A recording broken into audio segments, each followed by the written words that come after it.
एक दिन की बात है। एक गधा हरे भरे मैदान से घास चर कर लौट रहा था। उसकी मुलाकात बाघ से हो गई। बाघ ने पूछा, क्यों गधे, हरी हरी घास चर कर आ रहे हो? गधा तुनक कर बोला, घास हरी नहीं नीली होती है। क्या कह रहे हो गधे, घास हरी होती है। बाघ बिगड़ कर बोला। दोनों में बहस होने लगी। कोई अपनी बात से पीछे हटने को तैयार नहीं था। काफ़ी देर बहस करने के बाद भी परिणाम न निकलता देखकर बाघ बोला, ऐसा करते हैं, जंगल के राजा शेर के पास चलते हैं।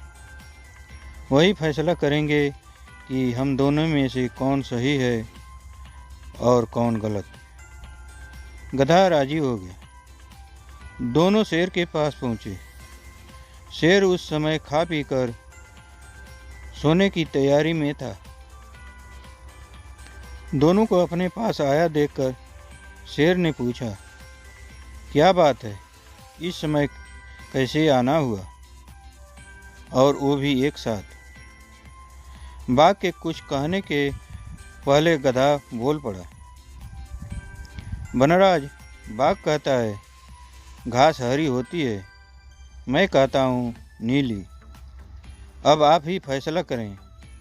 शेर ने घूर कर बाघ को देखा। बाघ बोला, वनराज, सब जानते हैं कि घास हरी होती है। ये गधा मूर्ख है। शेर बोला, मूर्ख तुम हो? गधे तुम जाओ, मैं बाघ को 1 साल तक मौन रहने की सजा देता हूँ। खुश होकर गधा लौट गया। दुखी बाघ बोला, वनराज, घास हरी ही होती है, फिर भी आपने मुझे सजा दी। शेर बोला, मैंने तुम्हें इसलिए सजा नहीं दी कि घास हरी होती है या नीली। घास तो हरी ही होती है।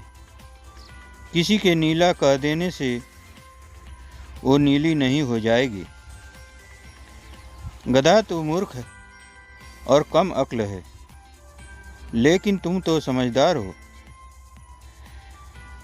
फिर भी व्यर्थ की बात में उस मूर्ख से उलझकर अपना समय बर्बाद किया। उसके बाद वो व्यर्थ की बहस मेरे पास लाकर मेरा समय बर्बाद किया। ये सज़ा इसलिए है। बाघ ने कान पकड़े कि अब वह मूर्खों के साथ व्यर्थ की बहस में कभी नहीं उलझेगा। सीख, मूर्खों के साथ व्यर्थ की बहस में उलझना मूर्खता है। फ्रेंड्स, आपको ये गधे, बाघ और घास की कहानी कैसी लगी?